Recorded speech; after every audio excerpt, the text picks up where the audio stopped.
Ciao amici e ciao amiche, bentornati sul mio canale. Allora, il video di oggi sarà un video approfondimento sul disastro nucleare di Chernobyl. Perché? Perché durante il mio ultimo viaggio, quello nei Baltici di cui vi sto raccontando nei miei ultimi video, mi sono recata a Fabionisches, ovvero un quartiere periferico di Vilnius che è stato teatro delle riprese di alcune scene della serie HBO Chernobyl, ovvero una serie che parla del disastro nucleare avvenuto nella centrale di Chernobyl.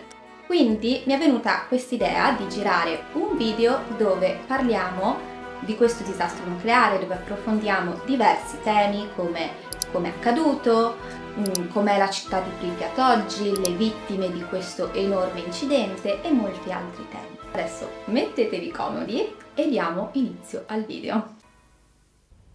Signore e signori, buonasera. Un incidente nucleare si è prodotto in Unione Sovietica nella centrale atomica di Chernobyl in Ucraina.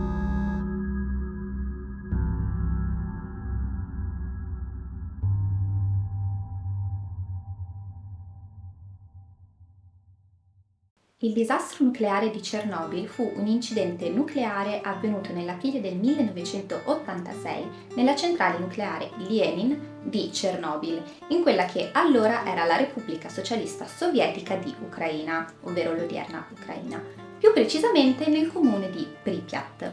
Difatti, la centrale prende il nome dalla città di Chernobyl, ma la città di Chernobyl dista più o meno 19 km dalla centrale. La città più vicina era Pripyat, che ne distava solo 3 e che oggi è purtroppo, ahimè, una città fantasma. La costruzione della centrale iniziò nel 1970. Era una centrale formata da 4 reattori, di cui il quarto è quello in cui c'è stato l'incidente, di tipo sovietico RBMK, che è l'acronimo russo per reattore di grande potenza a canali. Allora, come funziona un impianto elettronucleare? Io vi darò una spiegazione proprio ridotta all'osso perché non sono un'esperta, perché sono argomenti complicatissimi e perché a noi nell'effettivo interessa solo un attimo capire come funziona. Allora, questo tipo di impianto converte l'energia cinetica derivante dalla rottura dei nuclei di elementi forti, di solito uranio, in energia termica e poi elettrica. Nel caso specifico di questo tipo di centrale, come appunto quella di Chernobyl, nei vari processi veniva utilizzata anche l'acqua, acqua che tramite le reazioni chimiche veniva riscaldata, questa produceva vapore, il quale tramite l'utilizzo di una turbina permetteva di generare elettricità. A tenere sotto controllo tutte le varie reazioni che avvenivano all'interno del reattore c'erano ovviamente dei sistemi di emergenza, tra questi anche delle barre di sicurezza, ovvero delle barre metalliche di boro che però purtroppo, e dico purtroppo perché questa sarà una delle cause dell'incidente di quella notte, per motivi economici di risparmio vennero costruite con la punta non in boro, bensì in graffite. Ma tra poco vedremo il perché questo sarà un problema. Nella notte tra il 25 e il 26 aprile dell'86, nella centrale nucleare di Chernobyl si stava tenendo un test di sicurezza. Perché? Perché gli scienziati si erano accorti che nello sfortunato caso in cui ci fosse stato un blackout generale, i sistemi di sicurezza della centrale ci avrebbero impiegato più di 1 minuto prima di entrare in azione e questo ovviamente avrebbe comportato un rischio enorme. Quindi cosa fecero? Ovviamente si misero a pensare a come poter risolvere questo problema e la soluzione che trovarono fu quella che noi adesso non approfondiremo perché non ci interessa, ma fu quella di utilizzare l'energia residua delle turbine. Comunque, ripeto, non ci interessa in questo momento. Per capire però se questa loro intuizione potesse essere giusta, avevano bisogno di ricreare una situazione simile a quella di un blackout generale. Quindi cosa fecero? Per tutto il giorno fecero andare il reattore a ritmi bassissimi e questo già lo destabilizzò. Poi disconnessero i sistemi di emergenza e estrassero la quasi totalità delle barre di sicurezza.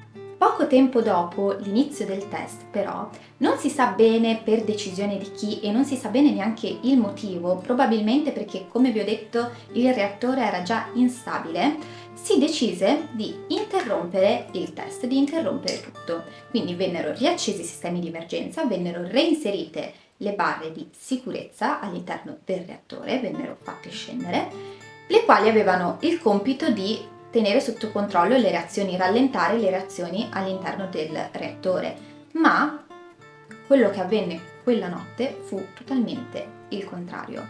Le barre di sicurezza, una volta inserite all'interno del reattore, invece che rallentare le reazioni, per qualche istante le accelerarono in maniera fuori controllo. Questo perché? Per colpa della punta in grafite, che produsse per l'appunto l'effetto contrario, quindi produsse una quantità inaudita di energia.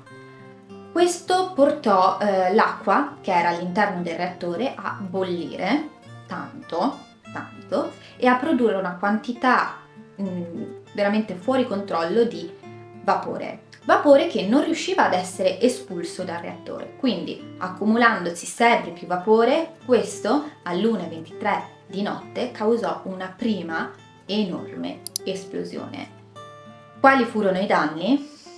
I danni furono la completa distruzione della copertura del tetto del reattore, per l'appunto numero 4 della centrale. A questa prima esplosione ne seguì una seconda, la quale provocò due enormi danni. Il primo fu quello di distruggere gran parte del reattore. Infatti ad oggi rimane poco del reattore numero 4. Noi ovviamente non lo possiamo vedere perché è coperto da un sarcofago che serve ovviamente per motivi di sicurezza, ma gli scienziati che tengono monitorata la situazione dicono che è rimasto molto poco, anche perché parte del reattore si è fusa con il nocciolo, dando vita a quello che viene chiamato piede di elefante, ovvero un'enorme massa radioattiva. Il secondo enorme danno che fece questa esplosione fu quello di proiettare al di fuori del reattore, che ricordiamoci era rimasto senza la copertura, senza il tetto, il materiale radioattivo, polvere radioattiva. Polvere che ovviamente era quella delle barre di sicurezza che erano andate distrutte, più tutto il resto del materiale radioattivo contenuto all'interno del reattore. Questa polvere andò a posarsi sulla centrale, su tutta l'area attorno, anche sulla città di Pripyat, e nei giorni seguenti andrò a propagarsi in tutte le aree che fanno parte di quella che viene chiamata area di esclusione di Chernobyl, ovvero un'area che copre 30 km² attorno alla centrale e che si estende non solo in territorio ucraino, ma anche bielorusso. Perché si estende anche in territorio bielorusso? Perché la centrale di Chernobyl è sì in territorio ucraino, ma è praticamente sul confine con la Bielorussia. Per farvi un esempio, la centrale nucleare di Chernobyl dista dalla città Chernobyl, da cui prende il nome, circa 19 km, mentre il confine con la Bielorussia dista solo 15. Altro esempio, la città di Kiev, capitale dell'Ucraina, che per fortuna non è stata interessata dai danni di questo disastro, dista 100 km dalla centrale. Il confine, ripeto, con la Bielorussia solo 15. Quindi la Bielorussia è stata contaminata perché si trova attaccata alla centrale. Ma c'è anche un altro motivo. Nei giorni seguenti all'esplosione ci furono dei venti che soffiavano verso nord e la Bielorussia si trova a nord dell'Ucraina, quindi tutto il materiale radioattivo venne spostato verso nord e questo spiega perché le aree che sono adesso contaminate non sono solo quelle a sud, al confine con l'Ucraina e quindi vicine alla centrale, ma anche in gran parte in una fetta di territorio ad est della Bielorussia. Le vittime di questo disastro nucleare sono state tantissime. Io non posso darvi un numero preciso e neanche impreciso perché purtroppo questo cambia a seconda delle fonti a cui si fa riferimento e cambia anche di tanto, cioè di migliaia, di decine di migliaia, a volte anche di centinaia di migliaia di persone. Questo perché? Perché alcuni tengono conto solo delle vittime dirette del disastro, altri invece tengono conto anche delle vittime che hanno riportato danni in seguito, anche molti anni dopo, anche persone nate dopo il disastro ma che hanno riportato appunto danni riconducibili alle radiazioni. Quindi il numero varia tantissimo, ma le vittime sono davvero tantissime e purtroppo tra le vittime si trova chiunque. Parliamo di addetti che lavoravano nella centrale, persone che sono andate subito sul posto a prestare soccorso, quindi ad esempio pompieri, soldati, liquidatori, che sono considerati gli eroi di questa storia, perché parliamo di più di 600.000 persone che sono andate lì sul posto a cercare di dare una mano, a cercare di fare il possibile per limitare i danni, anche se sembra impossibile, però è quello che hanno fatto. Tra l'altro i liquidatori sono anche coloro che hanno aiutato nella costruzione del primo sarcofago in protezione del appunto reattore distrutto. E ovviamente tra le vittime troviamo anche tantissime persone civili, persone che abitavano la città di Pripyat, ma in generale tutta l'area che adesso è detta di esclusione. E queste persone purtroppo nel corso degli anni, dei mesi, degli anni, hanno riportato gravissimi danni come tumori, aborti spontanei, malformazioni. Ci sono persone che sono nate dopo il disastro che hanno riportato gravi malformazioni e tantissimi altri danni. Quindi le vittime sono decine, se non centinaia di migliaia. In seguito a questo incidente nucleare però sono nati per fortuna anche tanti programmi in sostegno delle persone colpite da questo disastro, quindi le persone che abitavano nelle aree che sono state evacuate, perché ovviamente nei giorni seguenti all'incidente piano piano tutta l'area che è stata contaminata è stata evacuata. Per fortuna le persone sono state mandate in altre zone della Bielorussia, in altre zone dell'Ucraina, in generale in altre zone dell'ex Unione Sovietica. Quindi sono nati questi programmi che aiutano queste persone, ma anche persone che sono nate in aree e che vivono in aree vicine alle aree contaminate. Un esempio di questi programmi è i bambini di Chernobyl, ovvero un programma che dà la possibilità ai bambini per l'appunto nati vicino alle aree contaminate di passare i mesi estivi in altri paesi europei, anche ad esempio in Italia, per poter respirare aria pulita, diciamo. Adesso introduciamo un altro argomento, ovvero esistono persone che abitano l'area di esclusione, quindi l'area contaminata. Allora, quest'area, detta area di esclusione, come vi ho detto, copre un raggio di 30 km attorno alla centrale e dovrebbe teoricamente essere disabitata. Perché? Perché ovviamente è un'area che è stata contaminata e che è tuttora contaminata, quindi tuttora sarebbe pericoloso abitarci e starci per un lungo periodo di tempo. Sarebbe pericoloso entrare in contatto con l'acqua che scorre in quel terreno, con i frutti, con le verdure che nascono, insomma tutto comporta un pericolo perché tutto è contaminato dalle radiazioni. Quindi non dovrebbe essere abitata, ma ho detto appunto non dovrebbe, perché nella realtà sì. Ci sono delle persone, si contano più o meno 500 persone, che sono tornate ad abitare nell'area. Ovviamente non a ridosso della centrale, ma comunque all'interno dell'area di esclusione. Stiamo parlando di per lo più anziani che dopo essere stati evacuati, quindi spostati in altre città o in altri paesi dell'ex Unione Sovietica, dopo qualche mese o qualche anno hanno deciso di fare ritorno nelle loro case e di continuare a vivere lì. Sono persone che hanno deciso di mettere a rischio la propria vita entrando in contatto con un'area in cui tutto è contaminato, ma che hanno anche deciso di vivere tagliati fuori dal mondo, perché ovviamente questi villaggi, essendo teoricamente disabitati da anni, sono privi di acqua corrente, elettricità, gas, quindi sono proprio persone che hanno deciso di mettere a rischio la loro vita, di tagliarsi fuori dal mondo per tornare a vivere nel luogo in cui hanno sempre vissuto.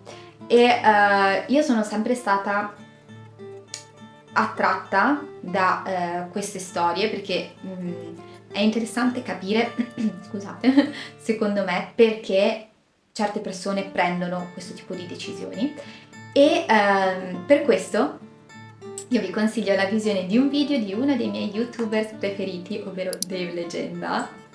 Adoro i suoi video di esplorazione dello spazio ex sovietico, che è andato qualche mese fa nella zona di esclusione di Chernobyl in Bielorussia proprio alla ricerca di questi ultimi abitanti di Chernobyl.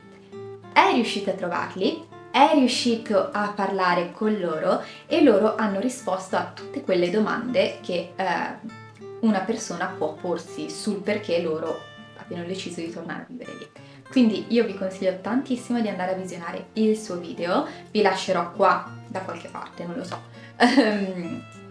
la foto, la copertina del suo video e poi ve lo linkerò giù in descrizione. Altro argomento, Pripyat, la città fantasma, la città che distava soli 3 km dalla centrale. Allora, se è vero che esistono persone che sono tornate a vivere nell'area di esclusione, è altrettanto vero che non esiste nessuno, assolutamente nessuno, che è tornato a vivere e che vive a Pripyat. È però possibile visitarla. Ovviamente adesso con il conflitto russo-ucraino in corso no, ma prima del conflitto era possibile farlo e molto probabilmente lo sarà anche dopo. Infatti nel corso degli anni sono nati molti tour che permettono di recarsi a Pripyat con una guida esperta che racconta la storia del disastro, della città e che permette di visitare appunto l'area in maniera totalmente sicura. Adesso, so che a livello etico molti pensano che questo non sia giusto e probabilmente qualcuno potrebbe scrivermelo anche nei commenti. Ma io penso che lo stesso discorso allora si potrebbe fare per posti come Auschwitz o Birkenau. Sono posti dove sono avvenuti dei fatti terribili, dove le persone hanno sofferto tantissimo, dove le persone sono morte, ma dove viene anche raccontata la storia. Quindi io non sono d'accordo con un turismo di massa in questi luoghi, né per quanto riguarda Pripyat, né per quanto riguarda Auschwitz o Birkenau o altri posti simili, perché penso che non tutti siano in grado di comprendere realmente quanto questi luoghi siano importanti e quanto le persone abbiano sofferto in questi luoghi. Cioè, dovremmo tutti esserne consapevoli, ma evidentemente non è così, perché ci sono persone che si fanno la foto davanti ai cancelli di entrata nei campi di concentramento, quindi evidentemente non è una cosa così scontata. Però se ci sono persone che sono veramente interessate al tema, che sono veramente in grado di capire la portata di quello che è successo in quei luoghi, allora io penso non ci sia nulla di male ad andarli a visitare e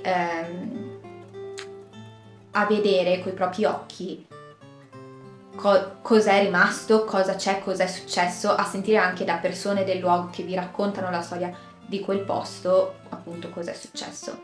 Quindi ecco, questa era una piccola parentesi perché so che ci sono persone che pensano che a livello etico non sia giusto, quindi volevo fare questo piccolo chiarimento. Quindi tornando a noi, stavo dicendo che negli ultimi anni sono nati diversi tour che permettono di fare questa esperienza e io conosco un ragazzo, Matteo, ciao, che ha una bellissima pagina Instagram e un blog personale nel quale ha parlato più volte di Pripyat, perché lui c'è stato più di una volta e conosce anche persone che propongono questi tour. Quindi se siete interessati a vedere le foto, perché lui tra l'altro fa delle foto bellissime, quindi vedere le foto per capire anche cosa si può vedere a Pripyat, o se siete interessati a sapere di più cose riguardo a come funzionano questi tour, o se volete sapere qual è stata la sua esperienza, io vi consiglio tantissimo di andare a vedere la sua pagina, andare a vedere il suo blog e nel caso sono sicura che anche se gli manderete un messaggio vi risponderà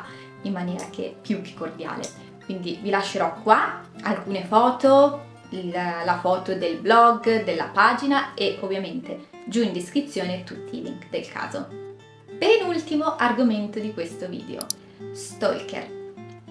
No, non sto parlando di persone che purtroppo perseguitano e ossessionano altre persone, ma sto parlando di un fenomeno che interessa la città di Pripyat e per lo più giovani ucraini. Infatti nel corso degli anni si è sviluppato questo fenomeno in cui diversi giovani, per lo più giovani, ma non solo, però per lo più giovani ucraini, hanno cominciato a interessarsi in maniera quasi morbosa, passatemi il termine, alla città di Pripyat e al disastro nucleare che appunto ha interessato questa città. E queste persone si introducono illegalmente nell'area di esclusione, in particolare per l'appunto nella città di Pripyat, per poterla vivere. Quindi non stiamo parlando di persone che decidono di andarla a visitare con un tour in maniera sicura, con un dosimetro si chiamano, quelli che misurano le radiazioni. Se ho sbagliato termine, comunque vi scrivo il termine giusto qua. Quindi non stiamo parlando di questo, ma stiamo parlando proprio di persone che vogliono vivere la città, vogliono girarla liberamente, anche stando dentro per giorni, vogliono viversi le case, toccano gli oggetti, cioè proprio ci quasi vivono. E questo perché hanno sviluppato questo amore viscerale che li spinge a commettere queste azioni che di fatto mettono anche a rischio la loro vita. E molto spesso queste persone nascondono questo loro hobby, perché ovviamente non sarebbe visto bene. E quindi nulla, volevo parlarvi un attimo, proprio 2 minuti anche di questo fenomeno, perché lo trovo interessante, come per il discorso di prima del perché le persone decidono di tornare a vivere nell'area di esclusione. Anche questo lo trovo interessante, cioè perché le persone decidono di mettere così a rischio la loro vita per vivere tra virgolette una città fantasma, contaminata, molto pericolosa. Su YouTube potete trovare qualche video, non tantissimi, però c'è qualche video di, soprattutto in lingua inglese, di persone che sono riuscite ad avere un contatto con questi stalker e che sono riusciti a porre loro delle domande, quindi se vi interessa capire anche qui il perché di questa loro passione, vi consiglio di cercarvi qualche video, casomai se riesco a ritrovarne qualcuno ve lo linko giù in descrizione. Ultimo argomento di questo video, che sta diventando davvero lungo, ovvero la serie dell'HBO Chernobyl. Infatti, come vi ho detto a inizio video, è proprio da questa serie, o per meglio dire dal fatto che sono andata a visitare un luogo che è stato teatro delle riprese di alcune scene di questa serie, che mi è venuta l'idea di registrare questo contenuto. Quindi adesso vi dirò cosa penso di questa serie, se è fatta bene, se è bella, se vale la pena guardarla e tutto quanto. Allora, da persona che si è sempre interessata tanto al tema del disastro nucleare di Chernobyl, che ha visto tanti video, film, documentari, eccetera, posso dirvi che secondo me sì, è fatta bene. All'inizio, quando l'ho vista la prima volta, non nutrivo grandi aspettative. Perché? Perché essendo una serie americana, su un tema così importante, me l'aspettavo, come di solito sono questo genere di serie americane, più propagandistica, più fittizia, con molte più esagerazioni. Invece devo dire che sono stati davvero bravi. Ovviamente ci sono degli elementi non veritieri per quanto riguarda magari dei fatti esagerati, dei comportamenti esagerati da parte di alcuni personaggi, però ci sta perché stiamo parlando non di un documentario, ma di una serie, quindi ci può stare, ma vi dico, è fatta veramente bene. I personaggi sono caratterizzati benissimo, mi è piaciuto un sacco come hanno ricreato i personaggi. Le ambientazioni sono fantastiche, ad esempio appunto per ricreare la città di Pripyat hanno girato molte scene in questo quartiere, Fabioniscės, nella periferia di Vilnius, che ha questi famosi combi blocks che sono molto molto simili a quelli che c'erano a Pripyat in quel periodo, quindi bellissimo, e anche per quanto riguarda le scene all'interno della centrale nucleare prima dell'esplosione. Anche quelle sono girate benissimo, la centrale è fantastica perché sono riuscite a trovare una centrale gemella, quindi ambientazioni top. E anche per quanto riguarda la sequenza cronologica dei fatti, l'hanno seguita bene alla lettera, quindi devo dire che è bellissimo. Ovviamente se pensate di imparare tutto su Chernobyl guardando questa serie dell'HBO, cioè no, non è così, appunto perché ci sono anche delle cose un po' fittizie. Però può essere un ottimo punto di partenza per poi magari approfondire alcuni temi in seguito, quindi io mi sento di consigliarvela, è molto molto bella e nulla. Quindi sì, la mia risposta è sì, vale la pena guardarla, sì è bella, sì è fatta bene. Bene amici, siamo arrivati alla fine anche di questo video. Io spero che vi sia piaciuto, che l'argomento sia stato di vostro interesse.